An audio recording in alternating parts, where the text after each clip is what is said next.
Oi, gente! Vamos continuar a nossa aula de ação direta de inconstitucionalidade. No bloco anterior, nós estudamos sobre o objeto da nossa ação direta de inconstitucionalidade. Nesse, nós daremos continuidade e vamos estudar os legitimados. Quem tem legitimidade para propor a ação direta de inconstitucionalidade. Vamos lá.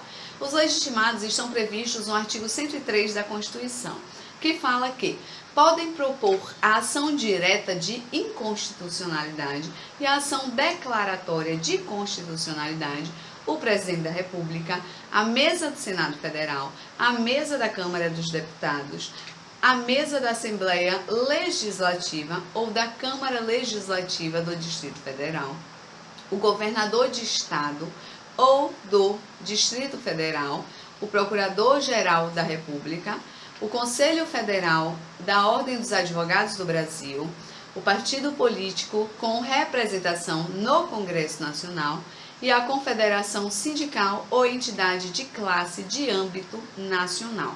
Percebam, queridos, que o artigo 103 da Constituição, ele não traz nenhuma distinção entre os legitimados, ele traz apenas um rol único de legitimados, são legitimados, e aí traz o rol.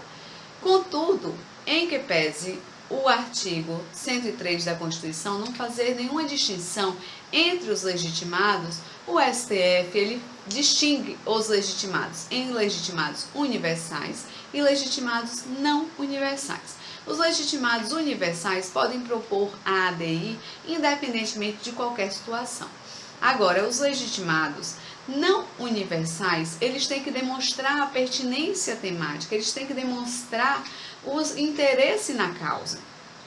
Os legitimados universais são o Presidente da República, a mesa do Senado Federal, mesa da Câmara dos Deputados, o Procurador-Geral da República, o Conselho Federal da OAB e os partidos políticos com representação no Congresso Nacional.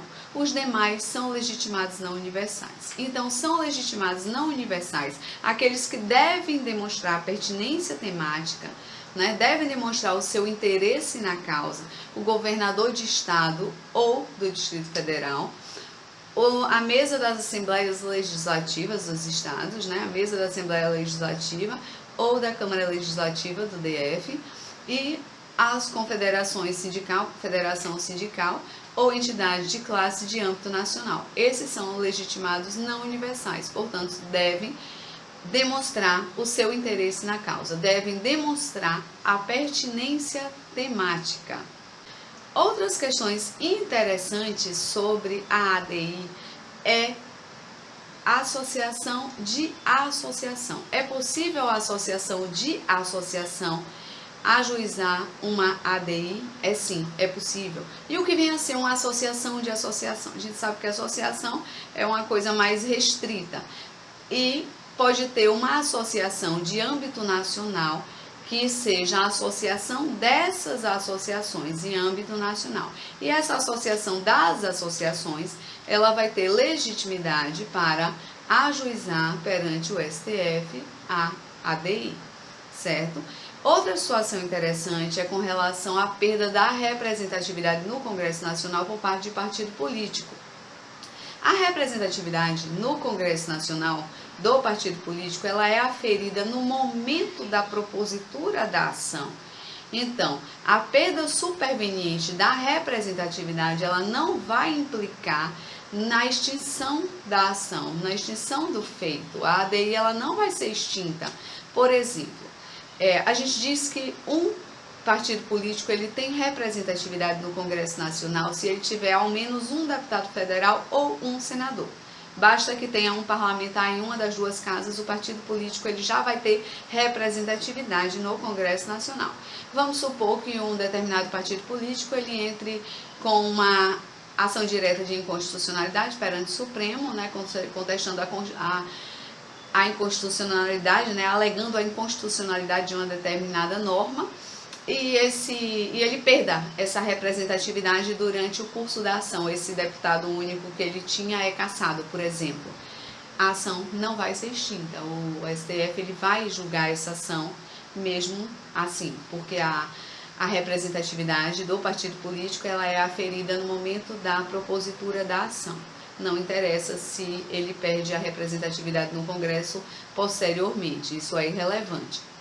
Outra situação interessante é com relação à exigência de advogado. Nós temos, a maioria dos legitimados para propor ADI, eles têm capacidade postulatória conferida pela própria Constituição, né? O presidente da República, a mesa do Senado, mesa da Câmara, eles não precisarão ser representados por advogado para ajuizar uma ADI, né? Claro que o presidente da República, ele tem o procurador que pode fazer isso, né? Os órgãos, eles têm as assessorias jurídicas que certamente farão isso, mas se ele quiser assinar um ADI, ele pode. Contudo, as confederações sindicais e entidades de classe de âmbito nacional, assim como os partidos políticos, para ingressarem com uma ADI no Supremo, eles precisarão estar representados por advogado. Eles não têm capacidade postulatória. Só os outros legitimados que possuem capacidade postulatória que advém da própria Constituição. Ok, gente, vamos continuar. Obrigatoriedade de participação do Procurador-Geral da República. O Procurador-Geral da República tem obrigatoriedade de participar das ações diretas de inconstitucionalidade. Essa previsão está no artigo 103, parágrafo 1º da Constituição, que fala que o Procurador-Geral da República deverá ser previamente ouvido nas ações de inconstitucionalidade e também em todos os processos de competência do Supremo Tribunal Federal. Já a participação do AGU, que também é obrigatória, está prevista no artigo 103, parágrafo 3º da Constituição, que fala que quando o Supremo Tribunal Federal apreciar a inconstitucionalidade em tese, e aí nós estamos falando do controle concentrado de constitucionalidade, no controle difuso não demanda a atuação do AGU, apenas o controle concentrado. Ok? Então, o AGU, ele defenderá o ato ou texto impugnado. Ele é considerado curador do ato. Então, o AGU, o Advogado-Geral da União, ele tem uma atuação vinculada.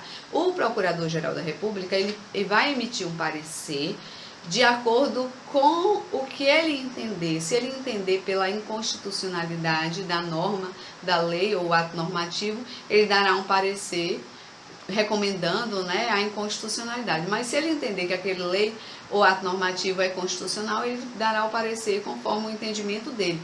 Diferentemente do AGU.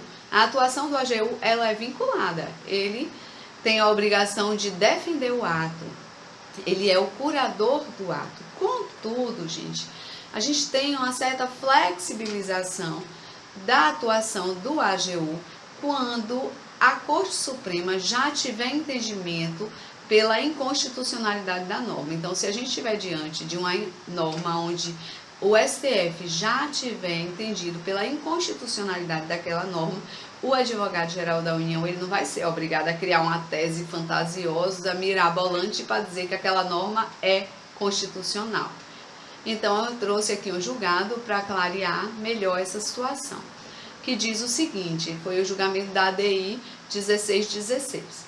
O munus a que se refere o imperativo constitucional previsto, né, no artigo 103, parágrafo 3º, deve ser entendido com temperamentos. O Advogado-Geral da União não está obrigado a defender tese jurídica se sobre ela esta Corte já fixou entendimento pela sua inconstitucionalidade. Ação julgada procedente para declarar inconstitucional a resolução administrativa do Tribunal Regional do Trabalho da 6ª Região, tomada na sessão administrativa de 30 de abril de 97. Então, a atuação do AGU, ela sofre uma flexibilização se estiver diante de uma norma que já tenha sido declarada inconstitucional pelo STF. Então, a atuação do AGU, ele recebe esse temperamento. Agora nós vamos estudar sobre o quórum, sobre a reserva de plenário. O artigo 97, ele fala o seguinte: somente pelo voto da maioria absoluta de seus membros ou dos membros do respectivo órgão especial poderão os tribunais declarar a inconstitucionalidade de lei ou ato normativo do poder público. Então, para se declarar a inconstitucionalidade de uma lei ou ato normativo, é necessária a maioria absoluta dos membros do tribunal. O artigo 22 da Lei 9.868, que é a lei que regulamentou a ação direta de inconstitucionalidade e a ação declaratória de constitucionalidade, ela fala que a decisão sobre a constitucionalidade ou a inconstitucionalidade de lei ou de ato normativo somente será tomada se presentes na sessão pelo menos 8 ministros. Então, nós sabemos que o Supremo Tribunal Federal é composto por 11 ministros. Então, para se julgar uma ação direta de inconstitucionalidade ou ação declaratória de constitucionalidade, é necessária a presença de pelo menos 8 ministros.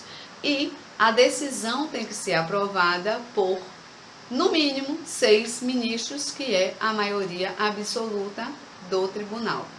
Nesse sentido, o artigo 23 da Lei 9.868 fala que, efetuado o julgamento, proclamar-se-á a constitucionalidade ou a inconstitucionalidade da disposição ou da norma impugnada, se num ou noutro sentido se tiver manifestado pelo menos 6 ministros. Está aí o quórum, a reserva de plenário.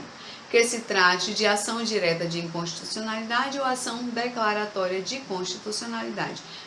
Tem que estar presente no mínimo 8 ministros e a inconstitucionalidade ou a constitucionalidade da norma tem que ser aprovada por maioria absoluta, pelo menos 6 ministros. E agora a gente vai ver algumas coisas do procedimento da ADI, né? Então, a ADI, uma vez ajuizada a ADI, não é possível pedir desistência da ação, né? Então, a ADI é marcada pela impossibilidade de desistência. O artigo 5º da Lei 9.868, ele fala que proposta de ação direta não se admite desistência. Então, tanto a ação direta de constitucionalidade quanto a ação direta de inconstitucionalidade não se admite desistência. Não vinculação da causa de pedir da ação. O que é isso? O STF ele não está vinculado à causa de pedir declinada na petição inicial. Vamos supor que um dos legitimados alegue a inconstitucionalidade de uma lei perante determinado dispositivo da Constituição, perante determinado artigo da Constituição, dizendo que tal norma é inconstitucional porque fere o artigo X da Constituição. Analisando a ação, o STF percebe que aquela lei, aquela norma, ela não fere o artigo X, mas sim o artigo Y da Constituição. Isso é a não vinculação da causa de pedir. Então, mesmo que o legitimado não tenha alegado na sua petição inicial que aquela norma fere o artigo Y, se o STF vislumbrar isso, ele pode declarar inconstitucionalidade porque ele não está vinculado à causa de pedir declinada na petição inicial. Outra situação é a irrecorribilidade da decisão. As decisões proferidas perante em sede de ADI não é passível de recurso. Somente é possível oferecer embargos de declaração, que é aquele recurso interposto para aclarar, para sanar omissões na decisão. A decisão em sede de ADI, ela também não pode ser objeto de ação rescisória, ok? Também é marcada pela inexistência de prescrição ou decadência em relação ao vício de inconstitucionalidade. Então, o vício de inconstitucionalidade, ele não prescreve, ele não é passível de prescrição nem decadência. E outra situação interessante com relação à ADI é o caráter dúplice da ação. é o caráter dúplice ou ambivalente. O que quer dizer isso?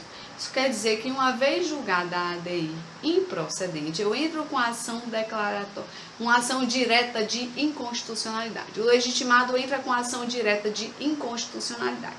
Se essa ação direta de inconstitucionalidade ela for julgada procedente, o STF declarará o quê? A inconstitucionalidade da lei. Contudo, se a ADI, a ação direta de inconstitucionalidade, ela for julgada improcedente, o STF vai declarar o quê? A constitucionalidade dessa lei. Isso é o caráter dúplice. Você pode entrar com a ação direta de inconstitucionalidade e receber uma constitucionalidade. Você pode também entrar com a ação declaratória de constitucionalidade e se essa ação for julgada improcedente, você vai receber a inconstitucionalidade da lei ou do ato normativo. É o caráter dúplice ou ambivalente da ADI e da ADC também é a mesma coisa, mesma situação. Participação do amicus curiae. O que é o amicus curiae? O amicus curiae é o amigo da corte. São aquelas entidades, pessoas notáveis que vão falar sobre determinados assuntos, né? Então, digamos, uma ação sobre aborto, por exemplo, a CNBB costuma muito ir fazer sustentação oral nas ações diretas de inconstitucionalidade. Então, são aquelas pessoas que vão tratar sobre assuntos técnicos, oferecendo à corte esclarecimentos sobre determinados assuntos, né? O artigo 7º da Lei 9.868, ele fala que não se admite intervenção de terceiros no processo de ação direta de inconstitucionalidade. Então, não é admitida a intervenção de terceiro. Contudo, é admitida a presença do amicus curiae, que poderá ofertar sustentação oral ou oferecer memoriais. A participação do amicus curiae está prevista no parágrafo 2º do artigo 7º da Lei 9.868, que fala que o relator, considerando a relevância da matéria e a representatividade dos postulantes, poderá, por despacho irrecorrível, admitir, observando o prazo fixado no parágrafo anterior, a manifestação de outros órgãos ou entidades. Essa participação de outros órgãos ou entidades são, na verdade, o amicus curiae, o amigo da corte, que vai lá prestar alguns esclarecimentos no sentido de ajudar os ministros a proferirem uma decisão. A ação direta de inconstitucionalidade, ela produz efeito ex tunc, logo ela retroage, porque ele promove a nulidade da norma, então ela retroage até o nascedouro daquela norma declarada inconstitucional. Então ele produz efeito ex tunc e erga omnes, eficácia contra todos, é o que diz o artigo 102, parágrafo 2º da Constituição, que fala aqui: as decisões definitivas de mérito, não é decisão cautelar, decisão definitiva de mérito, proferidas pelo Supremo Tribunal Federal nas ações diretas de inconstitucionalidade e nas ações declaratórias de constitucionalidade, produzirão eficácia contra todos, percebam, efeito erga omnes, e efeito vinculante relativamente aos demais órgãos do Poder Judiciário e à administração pública direta e indireta nas esferas federal, estadual e municipal. Então, ele vincula o judiciário e a administração pública nas suas 3 esferas. Não vincula o poder legislativo, que é livre para legislar. Inclusive, se quiser propor uma nova lei com o mesmo tema, poderá fazê-lo. E poderá fazê-lo reiteradas vezes, de modo que, para declarar novamente a inconstitucionalidade de uma nova lei, vai ser preciso um novo processo, uma nova ação direta de inconstitucionalidade. E essas reiteradas vezes, de repente, pode fazer com que o Supremo mude o entendimento, né? O artigo 28 da Lei 9.868, o parágrafo único do artigo 28, ele fala que a declaração de constitucionalidade ou de inconstitucionalidade, inclusive a interpretação conforme a Constituição e a declaração parcial de inconstitucionalidade sem redução de texto, tem eficácia contra todos e efeito vinculante com relação aos órgãos do Poder Judiciário e à administração pública federal, estadual e municipal. O parágrafo único do artigo 28, ele reafirma os efeitos da ação direta de inconstitucionalidade. Depois vocês leem esse julgado, fica aí nos slides. Continuando os efeitos da ação direta de inconstitucionalidade, a gente tem o efeito repristinatório da ação direta de inconstitucionalidade. O efeito repristinatório, queridos, ele é diferente da repristinação. Repristinação é aquele instituto onde a gente tem uma lei, vem uma lei seguinte que revoga uma lei anterior e posteriormente vem uma lei C. A gente tem uma lei A, uma lei B que revoga a lei A e uma lei C posteriormente que revoga a lei B. O fato de a lei C revogar a lei B não faz com que a lei A repristine, não faz com que a lei A volte a vigorar automaticamente. A repristinação no nosso ordenamento, ela só é admitida expressamente. Contudo, se a lei C disser expressamente que revoga a lei B e traz e confere repristinação à lei A volta a vigorar, volta a ter vigência, então haverá repristinação. Aqui, no controle de constitucionalidade, na ADI, a gente não tem repristinação, a gente tem efeito repristinatório.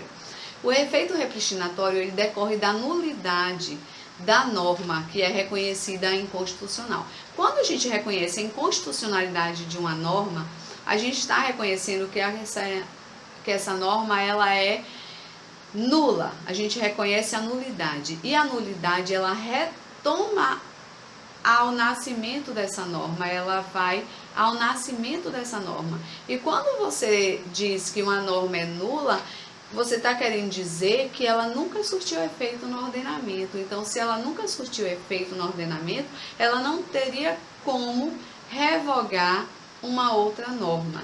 Então, a gente tem um efeito repristinatório daquela norma. O efeito repristinatório ele decorre de uma nulidade, diferente da repristinação que decorre de uma lei. O efeito repristinatório decorre da nulidade declarada, por meio da inconstitucionalidade. Já a repristinação ela vai decorrer da lei. A lei vai declarar a repristinação. Outra situação interessante é a impugnação da cadeia normativa ou complexo normativo. A situação se dá da seguinte forma: a gente tem uma lei A inconstitucional e uma lei B que revogou a lei A. Essa lei B também tem a sua constitucionalidade contestada, ela também está sendo objeto de inconstitucionalidade. Quando eu peço a inconstitucionalidade, eu legitimado. Quando o legitimado pede a inconstitucionalidade dessa lei B no Supremo, o legitimado tem a obrigação de impugnar toda a cadeia, todo o complexo normativo que decorre que está ligado nessa lei. Por quê? Por conta justamente do efeito repristinatório. Se o Supremo declarar a inconstitucionalidade da lei B, vai acontecer o quê? O efeito repristinatório da lei A. Por quê? Com a declaração da nulidade da lei B, o efeito repristinatório da ADI traz a lei A de volta. Então, o STF entende que quando a gente estiver diante de uma cadeia normativa ou complexo normativo onde haja a inconstitucionalidade em uma cadeia normativa, você deve pedir a inconstitucionalidade de toda a cadeia normativa. Foi o que ele entendeu na ADI 2574, que fala o seguinte: constitucional, ação direta de inconstitucionalidade, efeito repristinatório, norma anterior com o mesmo vício de inconstitucionalidade. No caso de ser declarada a inconstitucionalidade da norma, objeto da causa, ter-se-ia a repristinação de preceito anterior com o mesmo vício de inconstitucionalidade. Neste caso, e não impugnada a norma anterior, não é de se conhecer a ação direta de inconstitucionalidade. Então, o STF só vai conhecer da ação direta de inconstitucionalidade se o legitimado promover a impugnação de toda a cadeia. E agora nós vamos ver a questão da modulação dos efeitos da ação direta de inconstitucionalidade. Nós temos como efeitos o ex tunc, ele vai retroagir ao nascedor da norma, uma vez declarada a inconstitucionalidade da norma. O efeito natural é o efeito ex tunc, ele retroage ao nascedor da norma, declarando a nulidade. Quando você anula uma norma, você anula desde o seu nascedouro.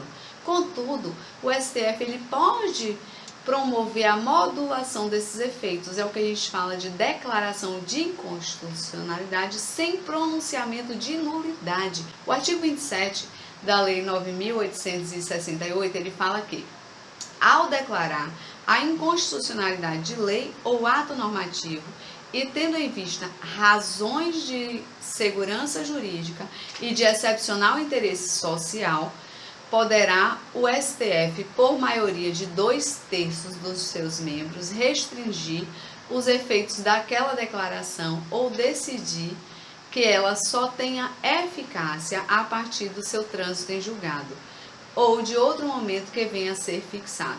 A regra geral é que, declarada a inconstitucionalidade, a decisão ela retroage, tem efeito ex tunc e retroage ao nascedouro da norma. Contudo, por razões de segurança jurídica ou de excepcional interesse social, o STF pode modular os efeitos dessa decisão, decidindo que essa decisão só valerá em determinado momento, né? A partir de quando essa decisão surtirá efeito, que pode ser de algum momento que ele julgar mais adequado ou mesmo do trânsito em julgado da sentença. O artigo 10 da Lei 9.868 fala que, salvo no período de recesso, a medida cautelar na ação direta será concedida por decisão de maioria absoluta dos membros do tribunal, observado o disposto no artigo 22, após a audiência dos órgãos ou autoridades das quais emanou a lei ou ato normativo impugnado, que deverão pronunciar-se no prazo de 5 dias. O parágrafo 1º do artigo 10, ele fala que o relator, julgando indispensável, ouvirá o advogado-geral da União e o procurador-geral da República no prazo de 3 dias. Então, percebam, no julgamento de mérito da ação direta de inconstitucionalidade, a participação tanto do AGU quanto do PGR, ele é obrigatório. No julgamento da cautelar, em ação direta de inconstitucionalidade, somente será ouvido o AGU e o PGR se o relator julgar indispensável. No julgamento do pedido, o parágrafo 2º, ele continuando aqui, ele diz o seguinte: no julgamento do pedido de medida cautelar será facultada sustentação oral aos representantes judiciais do requerente e das autoridades ou órgãos responsáveis pela expedição do ato na forma estabelecida no regimento do tribunal. Então, no julgamento do pedido liminar, será facultado, a critério, né, do relator, pode ser facultado ao representante judicial, requerente das entidades que estão requerendo, ou a sustentação oral. Parágrafo 3º do artigo 10, ele vai dizer que, em casos de excepcional urgência, o tribunal poderá deferir a medida cautelar sem a audiência dos órgãos ou das autoridades das quais emanou a lei ou ato normativo impugnado.